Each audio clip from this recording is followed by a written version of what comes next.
with me, Owen Staton. The autumn days grow short. There is a chill in the mornings, and the night comes down like a blanket, a misty shroud that covers us all. But now is the time for tales, and today is one of the most terrifying tales of all, a tale not told lightly, but will be told by me. So sit back, relax, close your eyes if you can. Take all your cares, your strifes, your worries, and place them in a box to one side for just a few moments. And join us at the time between times, the time when it is neither night nor day, but the sun has gone and the sky is grey.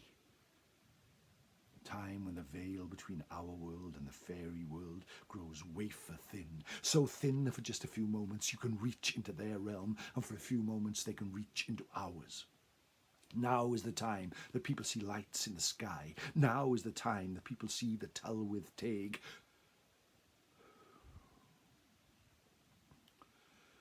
And now is the time that people see ghosts.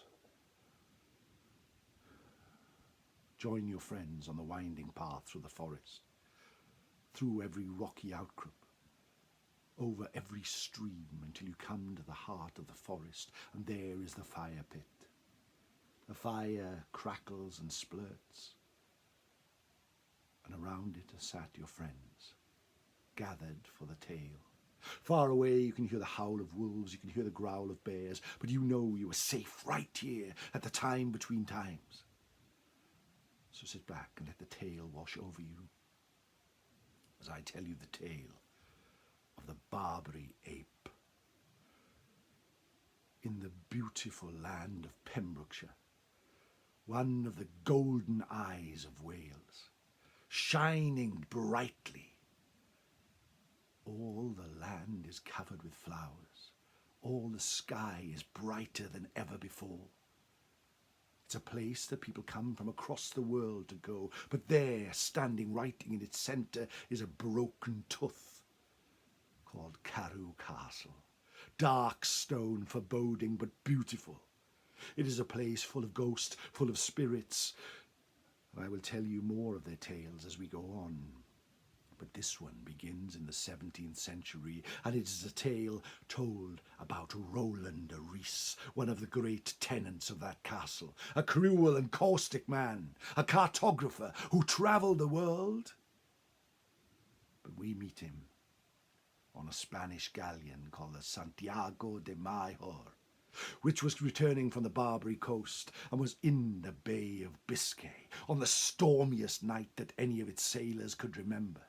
The waves rose high like mountains, the sky was rent by lightning, and thunder roared like gods playing drums in the sky. And there, like a tiny leaf upon a stream, the Santiago de Major tossed and turned. And Rowland Rees sat in his cabin, a prayer on his lips, for he did not think he would come home. Up and down, back and forth, the ship tossed, and then came that horrible cry from one of the sailors above, "Rocks! Rocks!" Before he knew it, a great rent and hole gashed into the middle of the ship, and it tilted to the side as it fell upon the rocks of the Bay of Biscay. Sailors were tossed from their bunks all over the floor. The mast cracked and broke, and water came gushing in. So Rowland opened the door to his cabin and rushed outside to find himself up to his knees in water.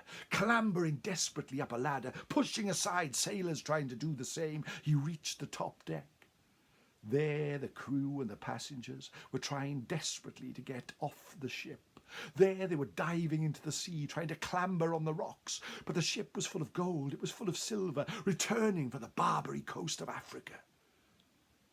But it was also full of specimens of a zoological nature. Sir Rowland looked across, and there on the deck was a cage carrying a great Barbary ape. Its fur black and grey, its hands had hooked claws, its teeth were like daggers, and its eyes would bore through any man. But But Sir Rowland had an affinity for this beast. He could see that the ship's surgeon was trying to unlock the cage to rescue the beast. As he did so, the door swung open, but the beast would not emerge from the cave. The doctor tried to persuade it to step outside, step outside, step outside. He pulled at the beast's chain, but still it would not come. So Rowland had a choice.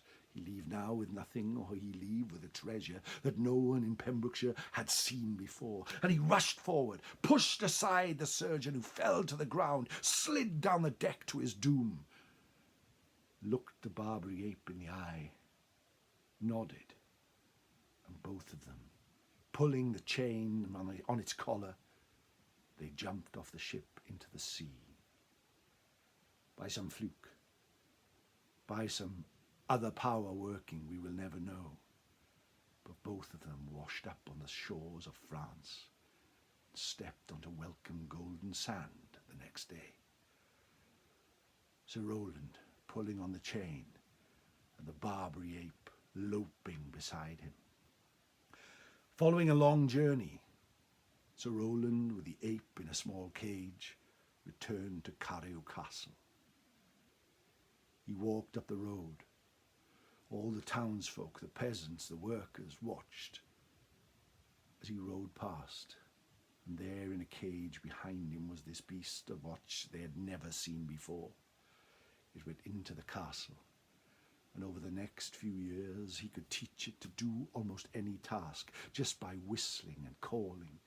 The ape would sit on the table next to Sir Rowland, glaring at visitors. The ape would clamber and lope up the stairs of the castle, always with that evil glint in its eye. A few years later, Sir Rowland's son Thomas displeased his father greatly when he said he wished to marry the daughter of a wool merchant from the nearby village. Sir Rowland banished him, disinherited him, and let him walk away from the castle as he watched from his room in the top tower.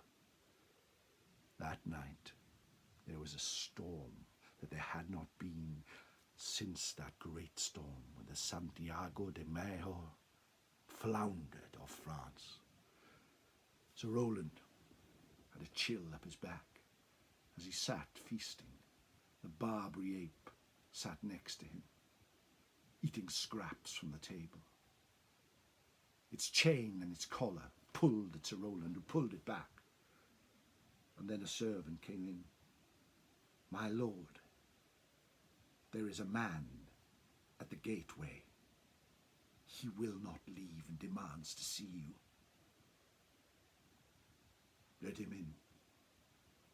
It must be a dire task that he wishes of me, if he would travel on a night such as this." Moments later, the door to the great hall opened, and in walked a soaked but poor man. He walked with pride, he walked with purpose, and he strode up to the great table and looked, one at the ape, and secondly at Sir Rowland. "You have dishonoured my family. You have sent away your son, for he wished to marry my daughter. I may just be a wool merchant, but I am a man of great importance, and although you are well-travelled, Sir Rowland, although you are wealthier than I could ever be, although you live in this great castle, you are not greater than I. I come here, and I say shame upon you, on this night where the gods are fighting in the sky. You do not come here and speak to me in my hall like that." So Rowland put his fingers in his mouth and whistled. The Barbary ape leapt on top of the table, leapt down and leapt at the man, raking at his face. The Barbary ape's cries could be heard echoing through the hall, terrible. As it pulled and bit, it would have killed the man. Except by some quirk of fate, he managed to roll away and throw a chair at the ape. He stood up, blood running down his face, one of his eyes completely closed. You You have tried to kill me this night. A curse upon you, Sir Rowland. A curse upon you. You will be killed by that which is closest to you. And with that the man turned round and ran from the hall.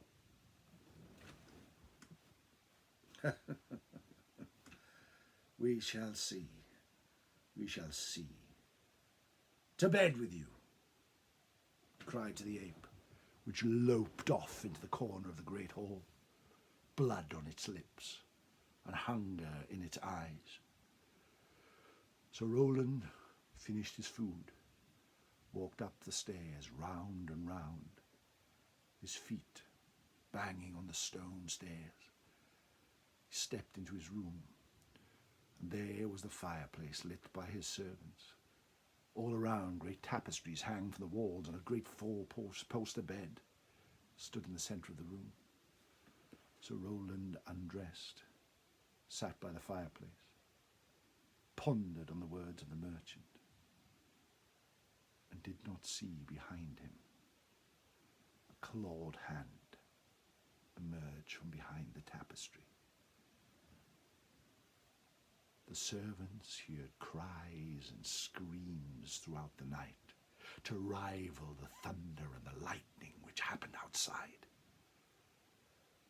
In the morning, they summoned the courage to open Sir Rowland's bedroom door, and there they found him, broken, battered, cut, torn by the claws and the fangs of the Barbary ape. Of the ape there was no sign. Sir Rowland was laying on the floor in front of the fireplace, his clothes in shreds and the dying embers of the fire in front of him.